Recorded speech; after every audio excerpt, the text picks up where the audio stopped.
Hello guys, good morning. আজকে বাবার শরীরটা সেরকম একটা ভালো ছিল না, একটুখানি প্রেশার চাপ দিচ্ছিল, যার জন্য বাবার পা ঠান্ডা হয়ে যায়।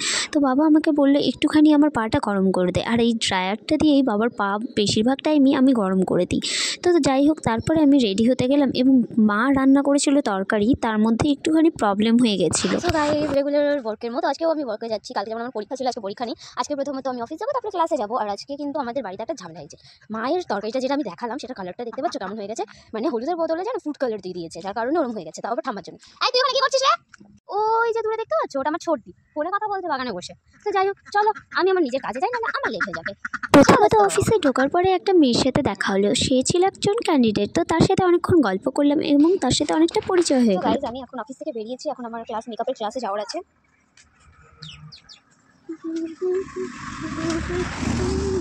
ফেসটা ভালো করে দেখাও যাচ্ছে না, এতটা পরিমাণে রোদের তাপ। তারপরে অন্তরাদি আর আমি চলে গেলাম মেকআপের ক্লাসে। আর এই দেখো, সবাই বাইরে দাঁড়িয়েছি, কারণ রুমের চাবি কারো কাছে নেই, তার জন্য আমরা বাইরে দাঁড়িয়েছিলাম এবং জয় আসবে তারপর রুম খুলবে। তো আজকে সাডেনলি রুম খোলার জন্য একদম গোবিন্দ চলে এসেছে। গোবিন্দ এসে রুম খুলেছে এবং দেখো ঝাড় দিচ্ছে, কি সুন্দর ঝাড় দিতে পারে। আমরাও বোধহয় এত ভালো ঝাড় দিতে পারি না, খুব সুন্দর করে ঝাড় দিয়ে দিচ্ছিলো। আর এদিকে আমরা বাইরে দাঁড়িয়েছিলাম, আর জয় একটু হয়তো নিচের দিকেই আছে, আমার ঠিক তখন জানা ছিল না কোথায় আছে। বাট গোবিন্দ যেই দরজাটা খুললো এবং তারপরে আমরা আস্তে আস্তে সবাই ভিতরে ঢুকে গেলাম।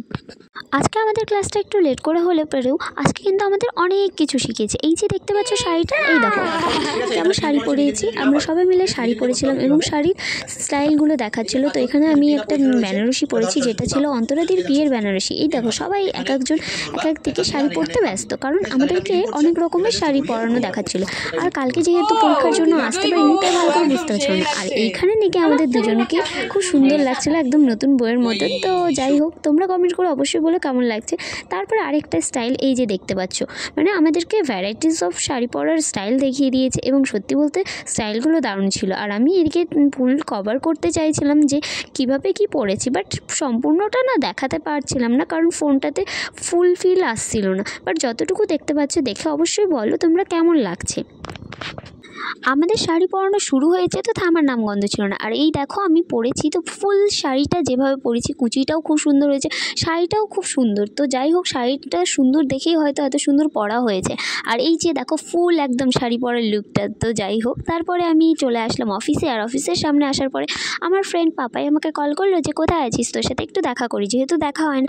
দেন ওর সাথে একটুখানি দেখা করলাম, তারপরে চলে আসলাম আবার অফিস থেকে বেরিয়ে টিউশন পড়াতে যাব, কারণ আমার আজকে টিউশন পড়িয়ে একবারে বাড়িতে যাওয়ার কথা আছে, সেই জন্য আমি টিউশন পড়াতে যাব। আর সত্যি বলতে সারাদিনে এত কষ্ট হয়ে গেছে, ক্লান্ত হয়ে গেছি, খাওয়া দাওয়াও করা হয়নি, সে তো আরেকটু ক্লান্ত বেশি লাগছিল।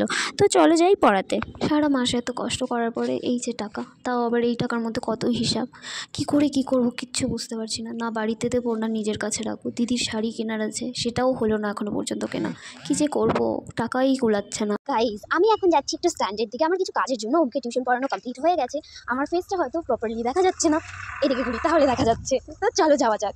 কিছুই মোড়ে আসার পরে সাডেনলি আমার মোয়ের সাথে দেখা হয় এবং একটুখানি মোয়ের সাথে গল্প করি এবং ভিডিও নিই। তারপরে আমার আবার দেখা হয় সুজিত, কেয়া এবং কেয়ার বোন ছিল, তো তাদের সাথেও দেখা হয়। আজকে আমার অনেক ফ্রেন্ডের সাথেই বলতে গেলে দেখা হচ্ছিলো। চলো দিদির কাছে যাওয়া যাক এখন, কারণ দিদি আমার সাথে বাজার করবে, ওরও কিছু বাজার আছে, আমারও কিছু বাজার আছে। ওই জন্য তাড়াতাড়ি ফটাফট চলে গেলাম আমি দিদির কাছে। দিদি আর আমি বাজার করা শুরু করলাম। প্রথমত আমার কিছু মেকআপের জিনিস নেওয়ার ছিল, তো সেগুলো নিলাম। মেকআপের সম্পূর্ণ জিনিস নিতে পারিনি, যাই হোক কিছুটা জিনিস নিলাম। এবং তারপরে বড়দি পুজোর বাজার করছিল। কালকে আমাদের বাড়িতে বাড়ির পুজো আছে, যেটা বড় ঠাকুরের পুজো বলে, সেই পুজোটা আছে, যার জন্য জিনিসপত্র কেনা হচ্ছিলো। আর এদিকে মা আমাকে ফোনের মধ্যে বলছিল কী কী নিতে হবে। বড়দির হাত যেহেতু ফুল ছিল, তাই আমার হাতে ধরিয়ে দিয়েছিল ফোনটা এবং আমি শুনতে শুনতে যাচ্ছি কী নিতে হবে আর কী নিতে হবে না।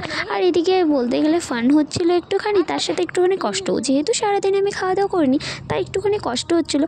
আর এদিকে এদিক থেকে ওদিক ঘুরতে ঘুরতে একটু মজাও লাগছিল।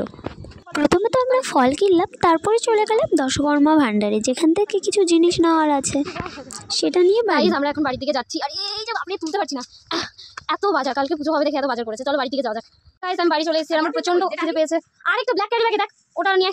তো প্রচন্ড খিদে পেয়ে গেছে, এখন আমি ড্রেস চেঞ্জ করে, একদম প্রথমে ড্রেস চেঞ্জ করবো না, ব্যাগটা রেখে সোজা খেতে চলে যাচ্ছি। সো গাইস, আজকের মতো এতটুকু দেখাচ্ছে আমার নেক্সট ব্লগে। আর কালকের ব্লগটা তোমাদের জন্য খুবই রোমাঞ্চক হওয়ার আছে, কারণ একটা স্পেশাল মানুষের সাথে দেখা হবে। সো চলো কালকেই দেখতে পারবে। আজকের মতো এতটুকু, টাটা, গুড নাইট।